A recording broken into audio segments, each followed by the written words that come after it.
Welcome to Starfleet Universe On Call. I am Paul Franz, owner of Franz Games. I'm on SFB Online, FedCom Online, and Starfleet Warlord. Just a reminder how to join us for a Talkcast every Thursday night starting at 9:30 p.m. Eastern Time. You can either call on the phone, just dial 605-562-0444. Just follow the directions. Call ID is 17702. Or you can participate on the web. Just go to the Talkshoe website at www.talkshoe.com and search for call ID 17702. Or you can, for the best online experience, where you can go to twitch.tv, yes, twitch.tv/SFU on call, and be able to join the chat room there, and also be able to watch my lovely face streamed live, and hopefully it won't break your monitor. But if you need to contact me for any reason, my email address is sfuoncall@gmail.com. It's sfuoncall@gmail.com. Also, me to follow on the Twitters. Yes, I'll be calling it Twitter till the end of time. And you can follow my account, SFU on Call, or you can follow my personal account, Paul Franz, PAUFRNZ. There's no T in that. And of course, my business account, Franz Games, FRANZGAMES. And again, there's no T in that. But if you want, also, I'm on Blue Sky, whatever it's called, Blue Sky. I'm not sure what the post is called. Whatever. I have two accounts there. Obviously, I got the sfuoncall.bsky.social. I got that account. But also, I have my own personal and business account, which are kind of glommed together. Which is franzgames.com. So you'll find me there. I'm light on the social, but if you DM me, I will definitely be happy to respond. And of course, the lovely Talkcast gets turned to a podcast available on iTunes and various other feeds around the net. Some quick news from A to B this week. Steve Petrick has been busy working on reviewing the Orion Master Starship book. Obviously, the changes that Gene had been reviewing and checking to make sure that everything was correct, and I'm sure he's possibly even updating it. You never know. And Steve Cole actually got to finish the Lear and Cyril War scenario for Civil Wars, the F&E module. And when it comes to found the online store for this week, we have uncut card sheet for Starfleet Battle Force. Yes, for $35.95. You can get a rare, limited edition, uncut sheet of all 132 cards, and the incredible treasure to be framed and displayed in your rumpus room or bar or whatever. Yes, it's to me, I think it's definitely worth it. If you're a Starfleet Universe fan, this would be a great thing to put on your wall, because the pictures that are on Starfleet Battle Force live up to what it is today. Today's standards, they were beautiful when they were created, and even though the game's gotten shown its age to a certain degree in that it's old, but old is it's like 15 years old at least. Still, the artwork on this is just fantastic and definitely worth keeping a copy of, and even framing it and putting it on your wall. I think it's a great piece. Actually, I'm thinking about maybe I'll do that myself. Moving on forward, when it comes to the SFB Online tournaments, the 19 is not yet open yet. Obviously, Steve Petrick has been having his issues, and I'm not sure what ADB is going to want to do about Sapphire Star 19 tournament. I might ask if they want me to volunteer to be the judge and keep running it. Not sure what the plan is. But of course, when it comes to the 500 BPV tournament, Dana and Ed, both of those were playing on Monday. They continued the game. Actually, I got to notice that their game was going. That's about it, because I was doing a little bit of work on the client this past week. But Justin and I will finally be able to actually get started, and that's going to be tomorrow. It's going to be 6 o'clock my time. He wants to start a little bit earlier. I talked to him about that, but I don't think I really want to do it, because we had to take a break for an hour because I have to feed my son. It's because he's coming to visit, and I'm the only person here. So it's just going to be him and me. So I need to make him dinner, or at least pick up dinner, one of those two. Anyhow, moving on forward and onward and forward. I think that's right. The library report. No updates when it comes to Frank, though. He said he wanted me to send him the current definitions. I got to talk to him. I got to double check on that email, because it seems like he might have to redo something. I think it was the hydrants was the issue. Also, I know he wanted to work on the tholians. There were some emails about the tholians, which I need to look at. And when it comes to FedCom library, there's no progress there. So with that is the news for this week. And it's me, it's one of the old Paul friends welcoming you to Starfleet Universe on call. And tonight, just me. Doug currently has no internet due to no fault of his own, so he will not be joining us this evening. Hopefully he will join us next week. No, actually, I think it might not be next week. I gotta check. I forget when things clear up. He'll tell me. But anyhow, moving on onward and forward. Let me just do something which I normally do. Hi. There, all set. Just wanted to bring up Twitch on my monitor over here. And so we're going to start with the topic tonight. Actually, there's a couple of topics that I want to talk about. One of those is, okay, we'll start with this one, which is Talkshoe has been bothering me lately. They seem like they don't really have their act together when it comes to being a podcasting platform, at least for me. Maybe I'm not using it right. I'm gonna contact support and see if they can somehow work it out so that I don't have to keep constantly contact support about, hey, yo, hello, I need you to actually publish my podcasts. And if that doesn't work, I'm not sure what I'm going to do at the moment. Actually, there's a couple of things I can do. The thing is, currently, friends, Romans, podcast listeners, my question is, how are you listening to the podcast? If you could email me, that'd be great at sfuoncall@gmail.com. That'd be fantastic.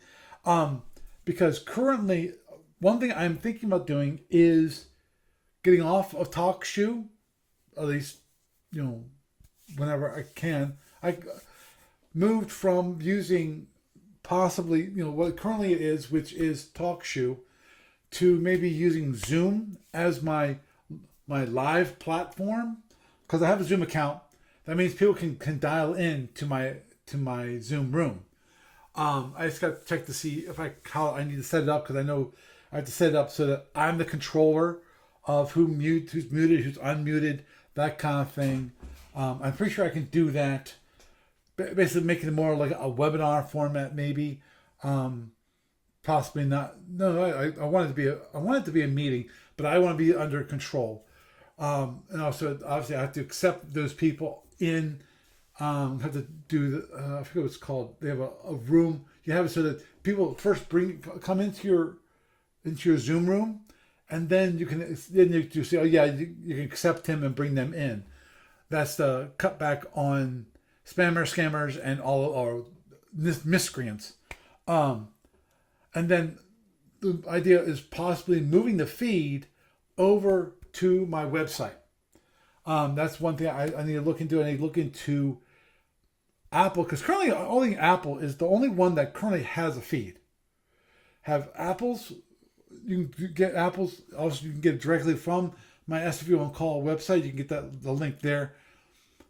And also you can actually get the link from Talkshoe. The problem is the one on Apple right now is pointing to Talkshoe. This is why I hesitate of moving, because I think I can change the one on iTunes that's registered in iTunes to be a different feed. Problem. I know what happens when people do that. I've experienced that. I know that if I do that, all of a sudden, any history that you have, if you like, okay, I'm like 20 podcasts behind, I'm gonna catch up. And you will. I know you will. Problem, if I do that, it resets everything. Everything becomes unplayed. I don't want to do that to people. I really don't. But I don't know what else to do at the moment. Please, if you are on the sound, hear the sound of my voice, please email me sfboncall@gmail.com and just tell me. All you have to do is tell me how you're listening to it. Is it iTunes? Have you captured the podcast feed from SFB on Call? Have you captured the feed from Talkshoe? Do you actually go to Talkshoe and listen to the podcast on Talkshoe.com itself? That's what I'd like to know. Obviously, if I move off of Talkshoe, I know if you actually listen to the podcast through Talkshoe, it actually has advertisements, advertisements, at least at the beginning.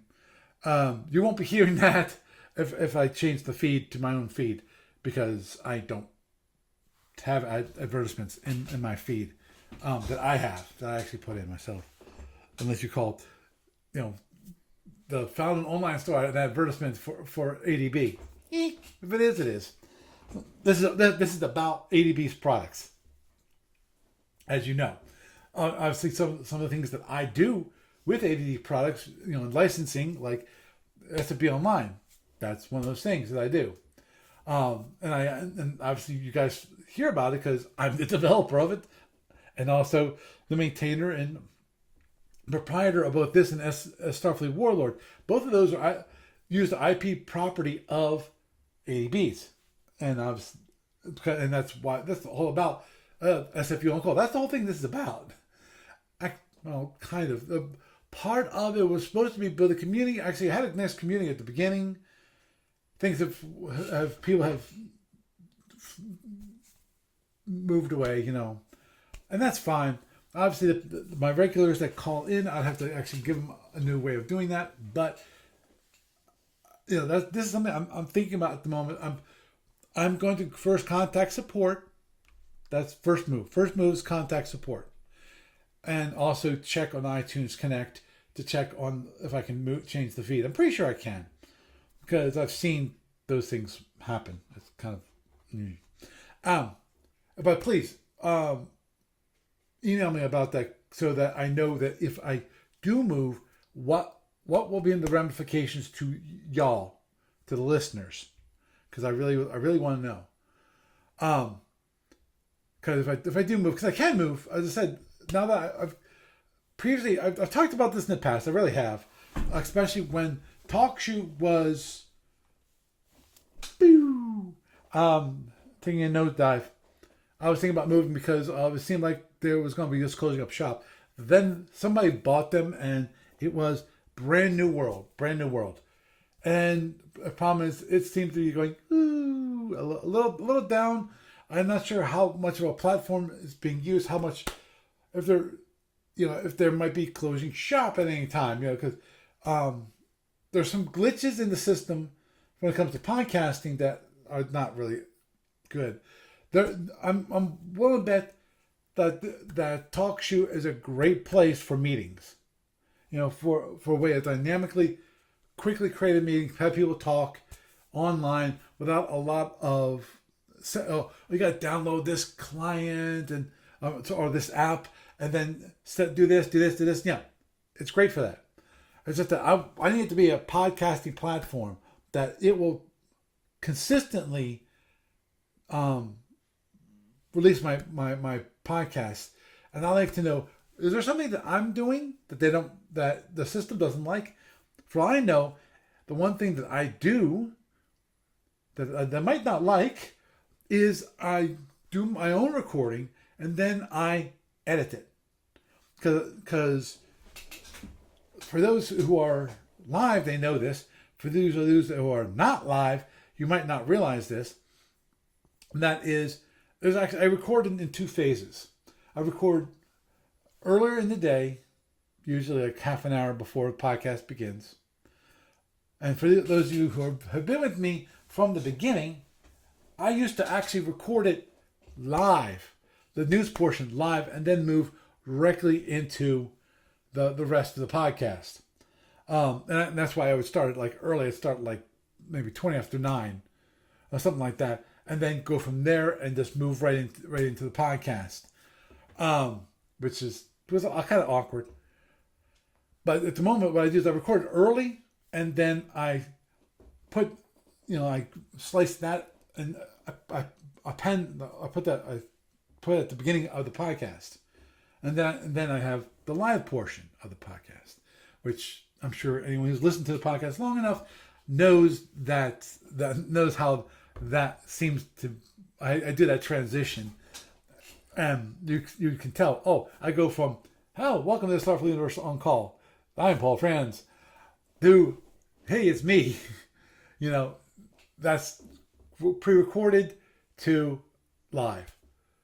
So I'm pretty sure most of you know this already. But so maybe they don't like that. I'm slicing and dicing, maybe trimming some of the things that I don't like some dead air where there's portion or where there's technical difficulties. I can possibly clean them up and get rid of them as if they never existed. But anyway, I then take that, I upload that to Talkshoe, and I want that published. I don't want the original recording published. It's possible that their system just does not like that. That they only want you to basically record and forget.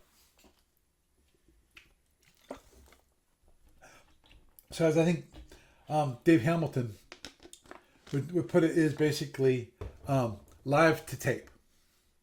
So it's just take it live session, you record it and just push it out there without much change, and that's basically what I do.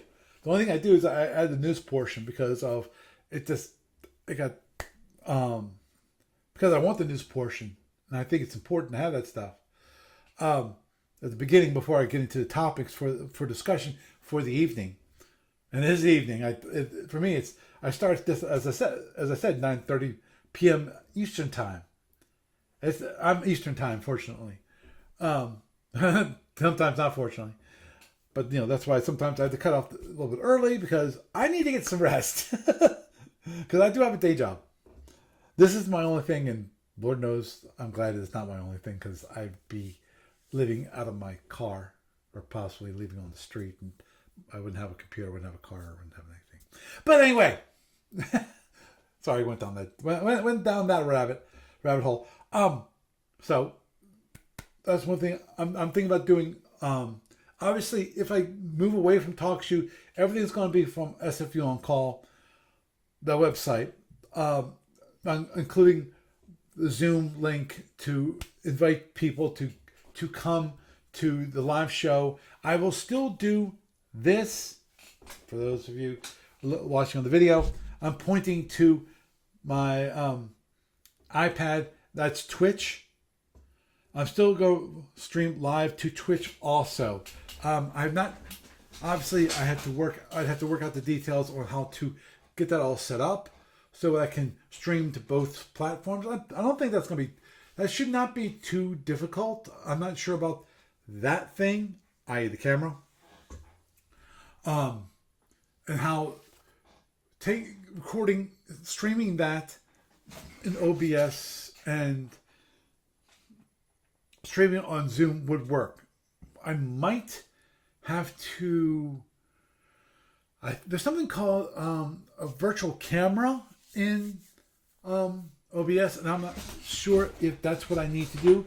I will look at it. I will look into that because I'm not gonna lose this portion, which is the streaming on Twitch. If I'm going to stream on Zoom, I also want to stream on Twitch. Obviously, just like with Talkshoe, currently I streamed live on Twitch. I mean on Talkshoe, and that is actually a video feed. In theory, actually, I can do a live. Keep on doing what I'm doing now. I mean, not with Talkshoe, but with Zoom. Don't have video on Zoom. Just have video with OBS, and have Zoom just have it as purely a phone and audio form, because I don't see any reason to record to actually stream my lovely face on Zoom. Because this is the way I've got this thing set up. The only reason I'd be using Zoom, the reason why I would use Zoom as a replacement for Talkshoe is basically the idea of that you actually can call in, because that's the one thing I really don't want to lose.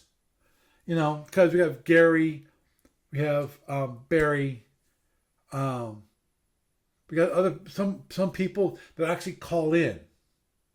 Maybe not often, but they do call in. Doug doesn't call in. Doug usually comes in. Hold on. He will. I will call him on my phone and bring him in that way, and then I call in. It's kind of weird, but it works. And I can basically act as a bridge for him so that he can log into this. I'm not sure why he can't call directly into Talkshoe. Not sure why, but whatever. But also I have him come in on Discord. So for on the Discord, so that he can stream live to me, and while he's streaming, using Discord to talk to me.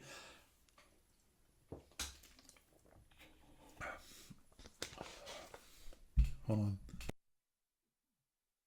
I don't know what in the world's going on with my throat at the moment. I'm getting a little tickle in my throat, but forgive me. So he does that at the moment.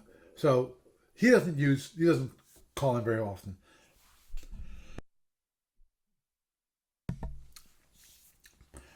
My guess has something to do with the phone. I'm not sure. Pay minutes. Might have to pay for minutes on the phone, that kind of thing. I don't know what his phone plan is. I know he has a bare bones phone plan. That I know. Very cost conscious in that way. But anyhow, that might be something that I'll want to do. As I said, I'm just giving you guys a heads up of what I'm thinking about. I know I talked about this before when they were having issues. When they had issues with what? There was another time they had issues after everything went. And and they fixed it. I remember. Whoa. Hey, Doug. I see him on Twitch. Whoa. Like, no, how that's happening, but it is. Okay. Anyhow, previously they fixed it, and that's why and they were really good at fixing it. And same for they've been very happy to fix the things I've had problems with. They haven't the last time I think I got a new guy. He did not quite sure what to do, so it took him a little longer. Usually I can just say, "Oh, this is what's happening." Okay, but boom, done. They fix it. No, this one had a little more interaction. So it took a little longer because I had to sit down and figure out what he's asking.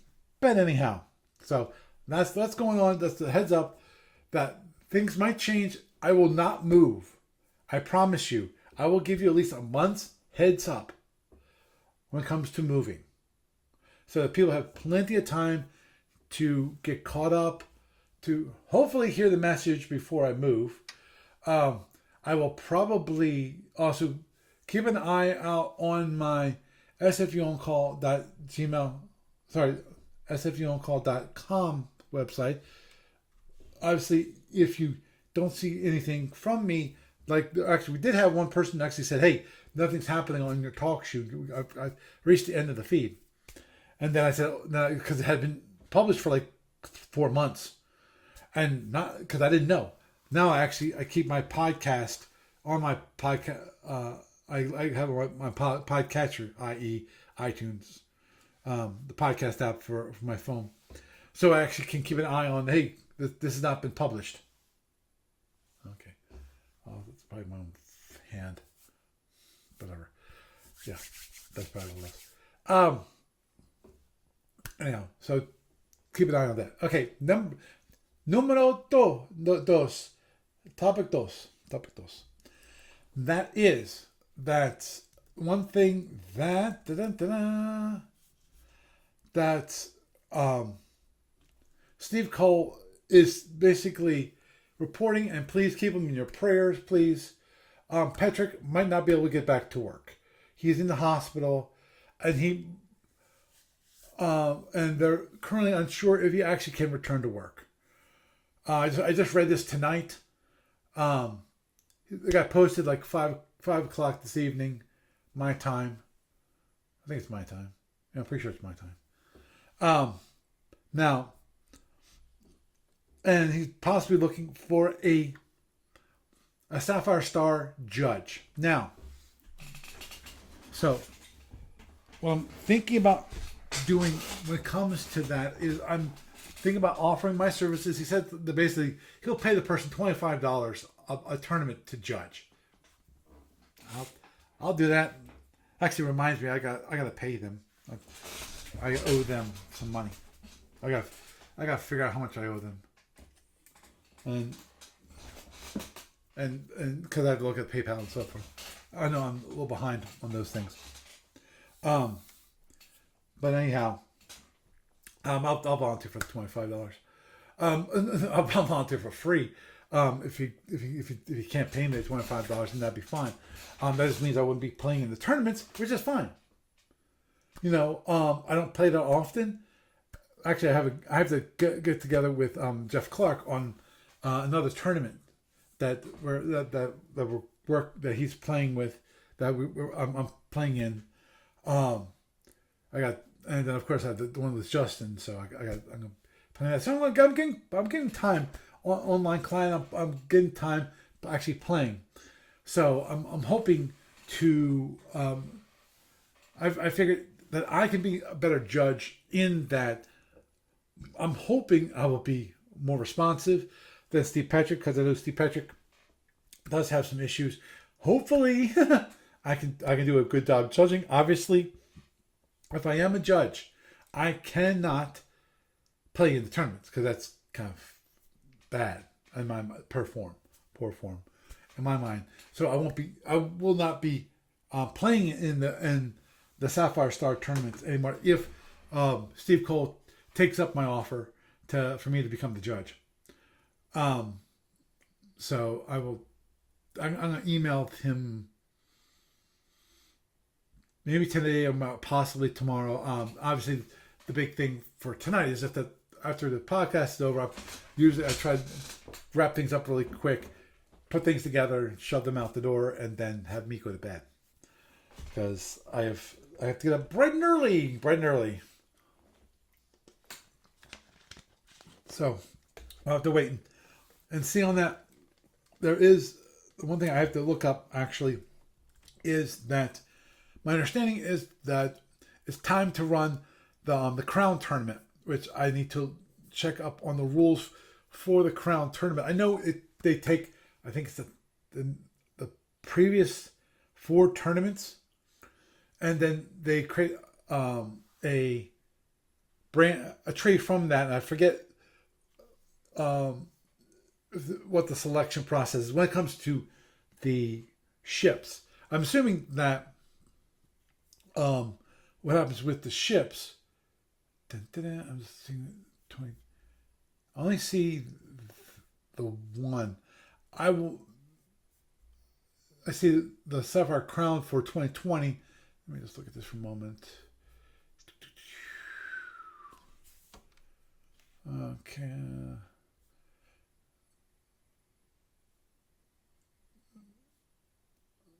Okay.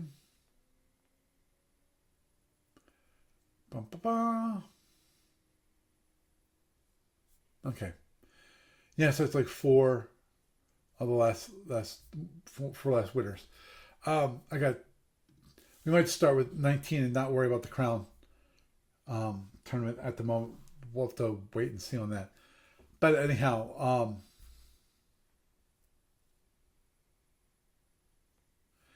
yeah.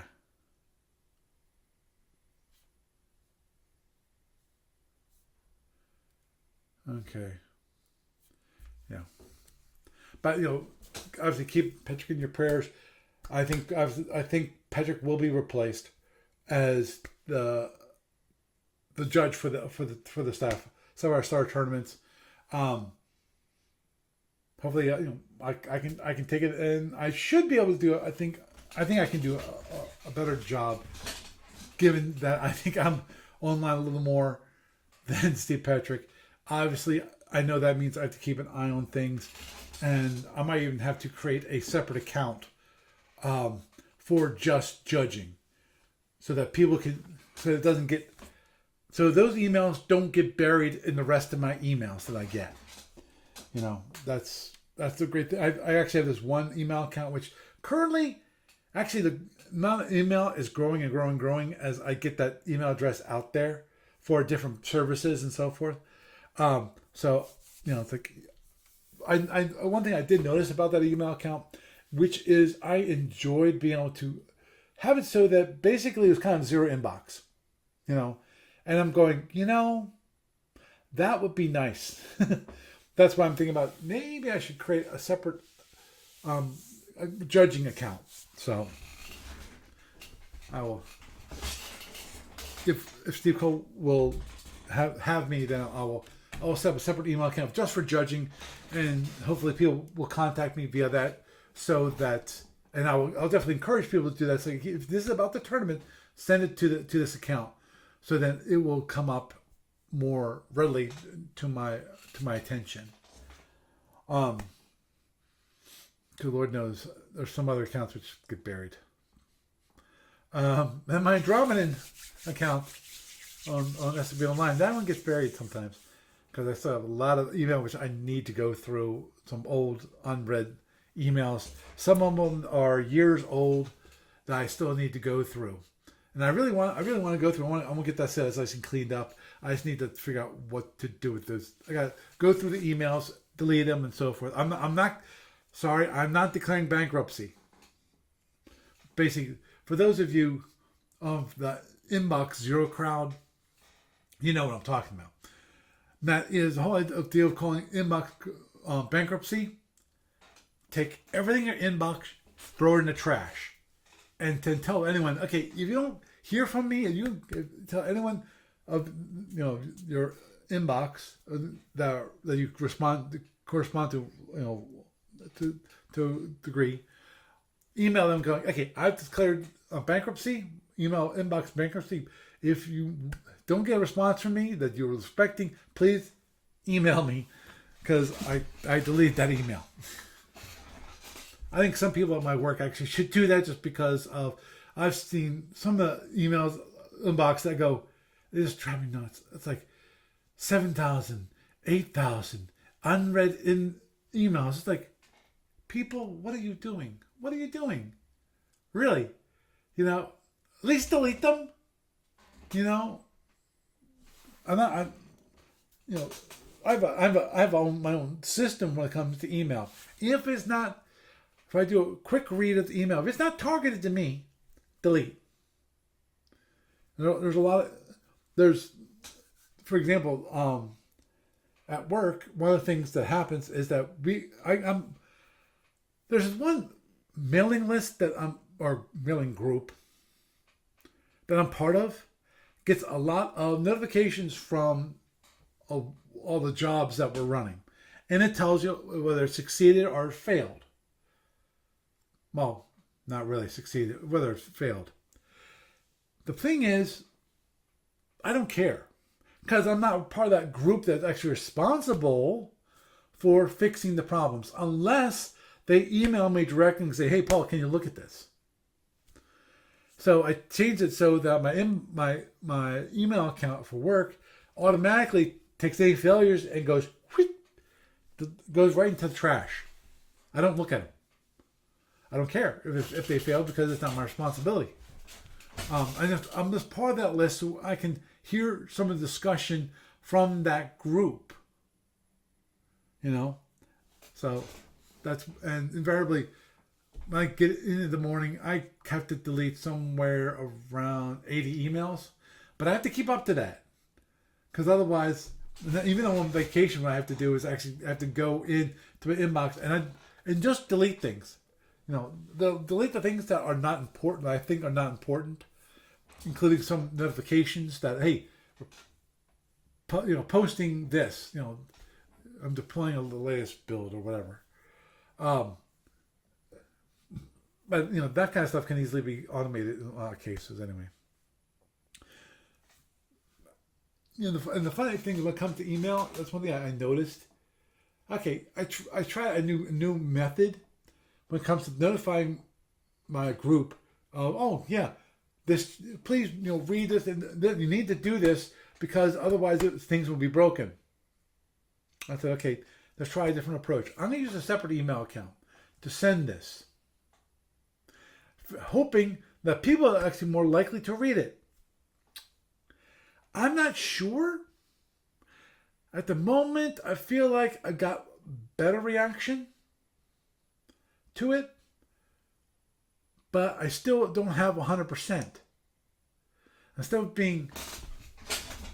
felt like 80%. Actually, I won't know for months, actually, because here's the thing. Unless they're doing a certain action, this will not fail. This might not fail for them for another month or two. Which is, in some cases, I'm shocked. It's like, you're a developer, right? What are you doing? Don't know. But, because it's going to break. Not sure. But anyway, but at the moment, I feel like that I got a little better response with people actually performing an action, but I have to wait and see. I thought I'd be done with it. No. There's definitely one person who consistently seems like they don't read the emails I send. And I think the problem is not that they don't read my emails, is that they don't hardly read any emails. My guess is, I'm just so flooded with emails. Like, well, you have to come up with a system and whatever works for you. And for me, it means ruthlessly deleting any emails which are not associated with me. And if it's like, did you read that email? I went, no, because it wasn't associated with what I'm doing. I don't need to respond, and if I don't need to respond, I delete it. So anyhow. Sorry, went down the email tangent. It bothers me a little bit. So down that. Now, one thing that I did I mentioned this last week. I figure I'd go on to this next topic, which is I have an interesting idea, and I want to explore it a little more, and I figure I'll explore it now. Because of, as I mentioned last week, I'm fascinated with Zork. And that whole the user interface that's so simple that you can use it. Don't need a GUI. Of course, okay, honesty here. I grew up back in the good old days, yes, call me grandpa, I'm fine. Just realize I don't have any grandchildren. Wish I did, but I don't. But anyhow, don't get me started on that. I wish my kids were married. None of my kids are married. So. One of them definitely cannot be married. The other one, don't know if she's ever going to be interested in being married or even have a partner. And the other one, I don't see it. But, here's hoping. Because I know the one is really looking for, not a partner, looking for a friend at the moment, someone that she can share things with. And she's having a hard time because she moved away from home, where she had actually some friends that she actually could meet up with. Though, come on. Let's be honest here, people. actually, well, okay, I grew up as a family. When it comes to my family, we all grew up in Maryland, our nice little hometown. None of us stayed in our home in where we grew up. Well, we all moved. My brother, my older brother, he moved to Jersey. At the moment, actually, he's back in Maryland, but he's still not where our house was, near in our same community. My youngest brother, he moved down to a little above Annapolis. So I grew up a little north of Baltimore. So he's still, again, not in that community. Yes, he would stop by and see mom and so forth, but he didn't live in the community. Didn't stay with where all his friends were. Though one of our friends actually moved out to Phoenix, Arizona, and every once in a while he comes back like every year, like the July 4th. We have a July 4th party. He comes around for that, and actually he meets up with some of his other friends that he knows from the area, because he actually for a while there lived in Pennsylvania, and I tried to meet up with him as much as I possibly could, just to meet up, because I didn't have many friends in the area, so hey, it's a great thing to do. And then my sister, she originally went to college. She went to college right around. Actually, she was a commuter at college. Then she went to Pittsburgh to get her PhD. Didn't finish her PhD. Never defend her paper. Don't get me started on that one. I still don't understand why she never did it. She explained it to me. I still don't understand why. I don't. For her, basically, after she got married, it wasn't that important to her. Okay, I can understand that. But you were this close to grabbing the goal, to having your PhD. Yeah. Just have to defend your paper, that's all. Anyhow. But now she's down near Dallas. Near Dallas, Texas. So we're all over the place. And so, that's the way my family works. Well, that seems like that's where my kids, for the most part, work. Though, the one is actually still living with us, and I don't see it going away anytime soon. Really don't.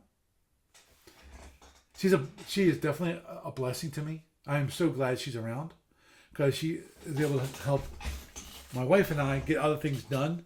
We can go out and possibly even go away for the weekend, and we know that the cats are going to be taken care of. Things like that. That's great. Honestly, if she lives close by, relatively close, a couple hours away, we could do the same thing. She does come and visit and spend time with our cats. Though, of course, they want to have they want to be the cat lady. And it's like, I'm sorry, I can't see being just have all kinds of cats. We got 3 cats. We usually have 4. And that's enough for me. So, anyhow, where was I going? I'm sorry, I went on another rant. This reminds me of a YouTuber I follow, which is, he does map reading, which actually I find fascinating. And he does what's called waffling, which is what I just did. But his waffling is a lot more interesting because he talks about history and that kind of thing. So not about his personal life. But anyhow, Zork. Yeah, let's get back to Zork. And as I said, big surprise that I grew up on DOS, text-based interfaces. No, I was not. I wasn't talking about Federation Commander. But yeah. And so I'm used to having text-based interfaces. It wasn't until Windows. Okay, let me think about this for a moment. It wasn't until I had a Mac. Yes, I had a Mac. That was the first GUI interface I ever had. And after that, I got that in college. That's when I got my Mac because I went to Drexel. It was a requirement to have a Mac back in those days. These days, you can't imagine going to college without a computer. Even things like artists, you know. But so, you know, I dealt with text-based interfaces for what, the first 6 years of working with or playing with computers, I think it is. So I'm used to a text-based interface, and I like it. You know, Lord knows I spent a lot of my time in my day job. I've worked in the terminal so much. There's only three places I go to: browser, terminal, and Slack. That's it. Those are the main ones. Every once in a while, because my email actually goes through the browser. I didn't want to deal with setting my mail client and have it to get email that way. I tried the Apple email client and went, the problem is I have so much mail that I've deleted, and then once I download all that, it's like I'd probably let it sit there for the whole weekend for it to download everything. It's like no, I'm not going to do that. I'm not going to do that. I'm going to let it go. I don't need an app to do what I want. I can use the web-based interface. I'm fine with it. It works fine. I actually tried using Slack using the website, and that just didn't work. You know, it just didn't work. Anyhow, so getting back to Zork and the whole idea of text-based interface. One thing I'm not sure it's possible, to be honest.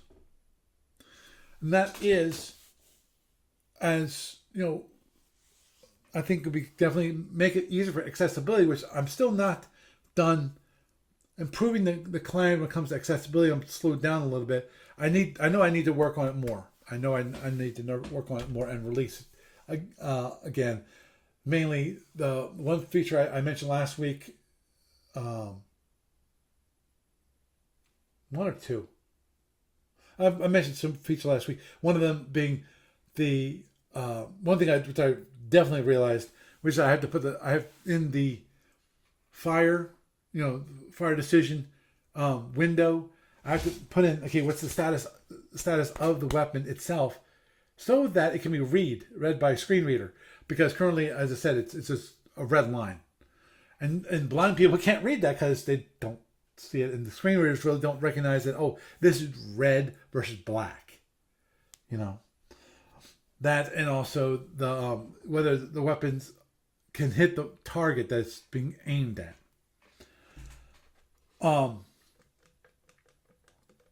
Those two features in that. I'd actually think could be a good idea to actually have the ability to enter in a text field, set up the speed plot. You know, when you click on speed plot for EA, click on that and say, okay, here's the speed plot. So that kind of thing, you know, when it comes to possibly fire, you know, okay. For the I'd like to see if it's possible, and I'm not sure it is, which is to have a purely text-based interface when it comes to playing SFB. I know it's kind of a crazy idea, and for most people, they're going, "Why would you want to do that?" Now, obviously, there are certain things about it which are great. Portability, it's portable anywhere you want. And if I can slice and dice the client so that I can maybe create a server out of it, you know, people can play it using a website, you know, just log in and do it from there. But obviously there's normal issues with it when it comes to SFB itself. A little less when it comes to FedCom. Yes, I'll talk about FedCom. Wow. Yeah, Ajaba. Ajaba. I'm sure I'm pronouncing the call sign incorrect. Ajaba 99. Say that in the 90s, they played Battletech using text-based interface over Telnet. Yes, people, we actually had unencrypted connections to servers on Battletech's mushes. I'm not sure what I know what Battletech is. I don't know what mushes are. I can see how you do that. You can actually. I can see that because of when it comes to the SSDs, it's relatively simple. Obviously, when it comes to SSDs and the SFB, you can do that via text-based. That one would not be the issue in my mind because of just like the text-based interface, text-based ship SSDs, which basically are what it is a table with one side being the type of the box, the other one the number of that box. Oh, multi-user share hallucination.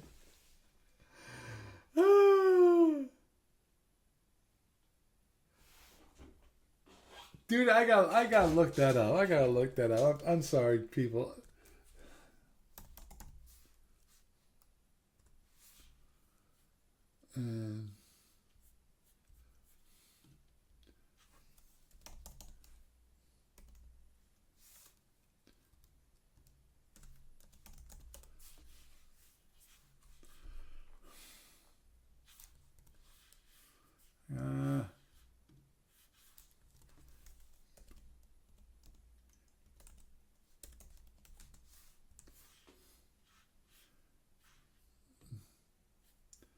No. There it is. Mush. It's a type of mud. Okay, Mush is multiplayer online game. Mush, a backronym. Variation of mud, most often expanded as multi-user shared hallucination, though multi-user shared hack, habitat, and holodeck are also observed, and a text-based online social medium to which multiple users are connected to at the same time. Mush is often used for online social interaction role-playing games. Makes sense. Although the most forms of Mush do not appear to be coded specifically to implement gaming activity, Mush software was originally derived from MUDs. Today, two major variants are descended from Tiny Mud, which fundamentally is a social game. Mush is forked over the years, and there are now different varieties with different features, although most have strong similarities to those. Interesting. Maybe I definitely like to look at the mushes. Pen mush. Developed from mud and pern mush at the University of Pennsylvania. Later, wow.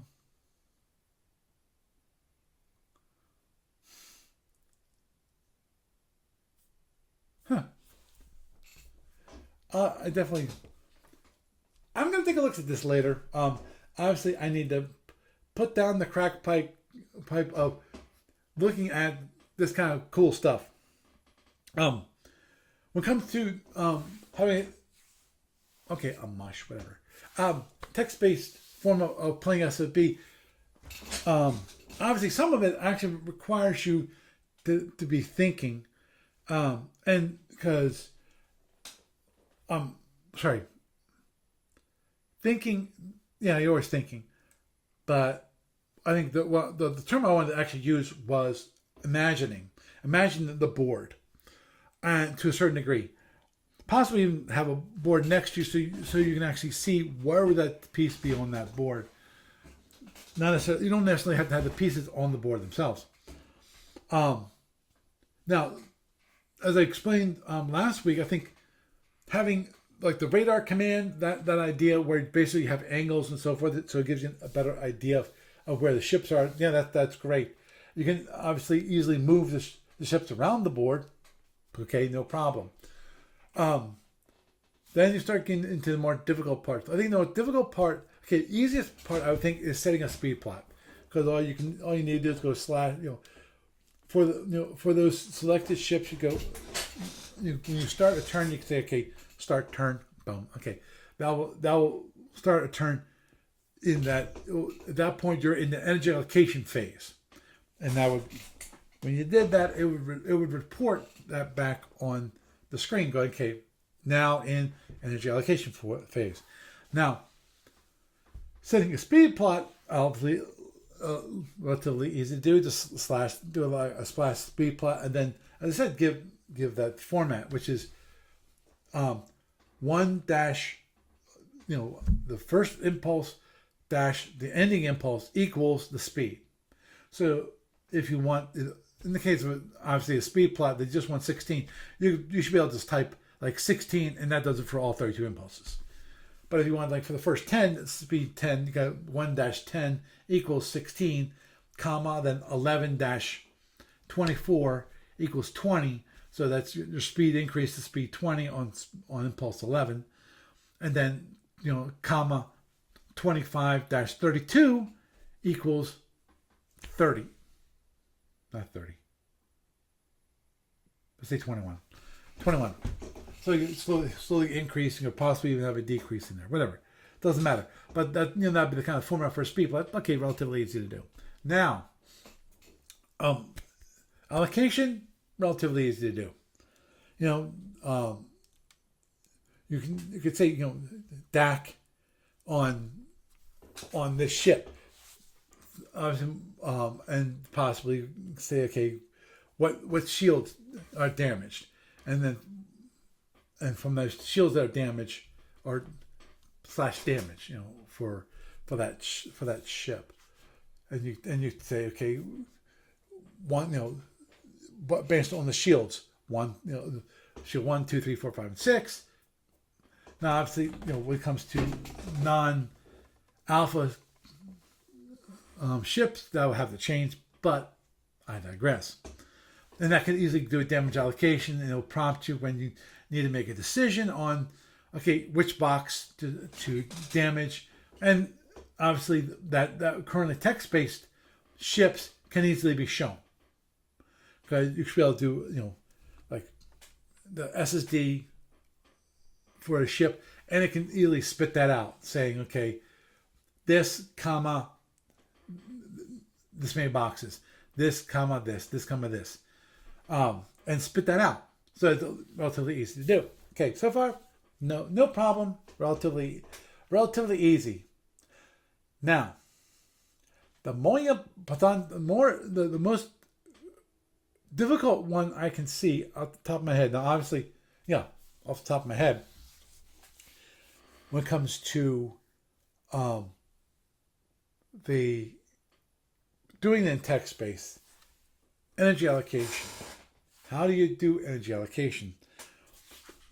In my mind, there's possibly one way to do that, which is, type, of course, /EA. And you have to specify the ship, because in my mind, you have currently, the client anyway, you only can do the energy allocation for one ship at a time. Yeah, there are multiple tabs, but you can't say, okay, I'm going to do, all these ships are the same, do the same energy allocation for all of them. Because, in my honest opinion, that's a rare thing. It's rare that you have, like my one opponent. Oh, jeez. Forget his name. Whatever. My first round when it comes to the 500 BPV tournament, and that is that he had 5 ships that are all the same.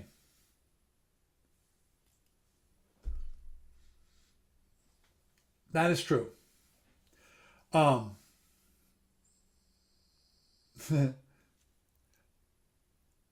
Actually, I gotta look at that. I knew. Stop doing that. Oh, Oh, but still my beating heart. I'm sorry. A job I mentioned. One of those things was the greatest piece of software ever designed when it comes to text-based interfaces. VisiCalc. For anyone back in the day, give me a sec. 82 or 83, I forget exactly when VisiCalc came out, but it was available on the Apple II. And that was one of the greatest spreadsheets ever made. It was so cool. And with the advent of VisiCalc, that started the whole spreadsheet thing. Spreadsheets are the godsend that, in my mind, when spreadsheets became available, that's when businesses really got interested in personal computers. Because now they actually could do calculations. As I was saying, VisiCalc could do both your taxes and your entry allocation. Yeah, it could. Okay, now, okay. Let me go back just for a moment. What Jebba is talking about here, he's talking about end curses. For those of you who don't know anything about programming, end curses is it's a library for doing text-based interfaces. It actually was created for Unix. It's ported to Linux, and probably should be able to be done on any text-based systems. Which is most systems in the universe can do at very least a terminal.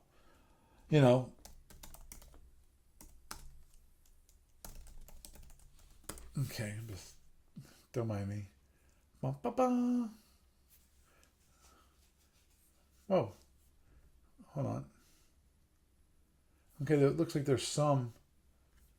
Look at them. JN curses. N curses for J is a Java binding to the N curses library. Okay, and this was created 11 years ago. No big surprise there. I mean, I'm honestly saying, okay, okay. My browser scared me for a moment, people. I went back and it went, oh, yeah. Now, what I'm thinking about is, I guess I'm thinking about something more along the lines, as you said, your telnet connections. But basically, I'm not talking about a TUI. Sorry. TUI is a text-based user interface. Basically, it uses end curses so that you're doing things completely on a terminal window, a text-based screen. And TUI is something that you actually have interact. You have fields and so forth, versus something like an IRC session or like Slack or whatever, where basically it's just a log of things. And I can imagine when it comes to SFB,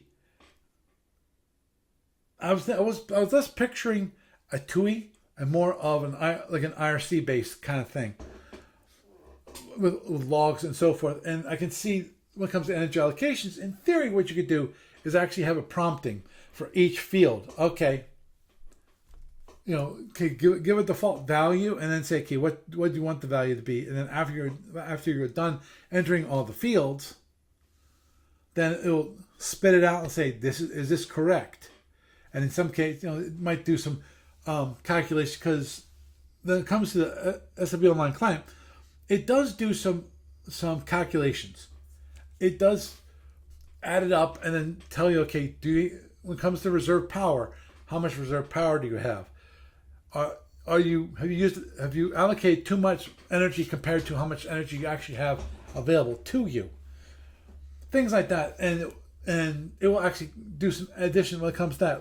It will not tell you, okay, that you entered in the correct amount of energy into a field. but it will calculate the result of that. Speed plot is one of those things which was wonderful, because when it comes to speed plot, when it comes to the current interface, it takes the speed plot and goes, oh, okay, this is how much it would cost you, giving your movement cost and given the speed plot, how much is going to cost in the EA. And of course, it gets adjusted if you say, okay, I'm using impulse, because depending upon what kind of ship you're using, impulse always costs 1.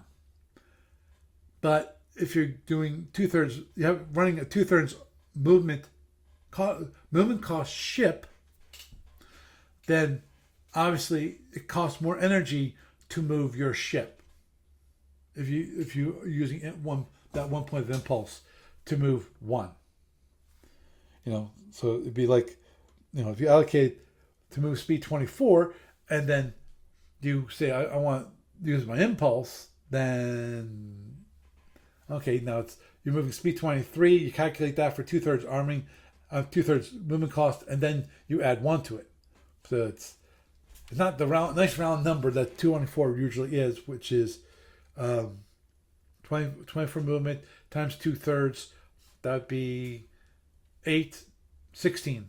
16. It wouldn't be that. It'd be like 16 and 1/3 if you used impulse. So interesting. But that's more. I was thinking about is more along the lines of an IRC chat window. So I guess that wouldn't be too bad. I guess the most difficult part about it would be the firing is a little more. Firing would be kind of clunky to a certain degree. Obviously, easily implement firing alpha. An alpha strike. Simple alpha strike is simple. When you want to put exceptions to that, that's when things get a little more complicated. But I guess moving the ships and imagining where you are on the board and where your opponents are on the board, I think is the most difficult part. As I said, the radar one is kind of, the whole idea of having angles and so forth. That's really nice. I think actually what probably be the most useful for people is actually being able to report on the text in the text interface. Not just the position, but when it comes to relative position in terms of hexes. The person is directly speed, direction C, but is one hex, like 2 hexes in the B direction. To gives you a better idea, and then their total distance is 10. So it'd be like for that it would be 8 hexes straight out direction C, and then 2 hexes up, and that's the position. So if that would be possible to do. Obviously, the more difficult one is one where it's between the 2 shield lines. Do you say it's right there? Shield lines at direction, whatever. That's probably the best way of doing it. Versus saying, when let's say it's 2 hexes away. Right on the split of the shield line. So saying like 2 hexes away, 1 off, direction B, 1 hex in direction B, and then 1 hex direction C. Towards direction C. It gets a little clunky. say that instead of saying, okay, it's 2 hexes right on the shield line between shield number 2 and number 3. So do I think it's possible to do it? Yeah. Will it be a little clunky? Yeah. But of course, I think it's a neat idea. But the thing is, of course, the easiest one is obviously the graphical user interface, because you actually can see the counters on the board. You can see the EA. You can see all these things that are part of it. When it comes to text-based, also some things might have to be automated, i.e. the weapons, possibly. Of course, that requires that the client or whatever, the server, understand the weapons chart. Possibly even have the weapons chart in a different format, just so they can understand it. So anyway, I think I will leave it there for this evening. Had a nice little chat about you guys about the status of Talkshoe and the podcast. Had talked to you a little bit about the whole idea of a text-based interface for running SFB, and I'm talking about IRC log type text-based. Obviously, a TUI would be kind of interesting too. I think it's kind of cool in that you could low bandwidth. It's kind of interesting, the idea of a TUI. So with that, I am Paul Franz, and I bid you a good night.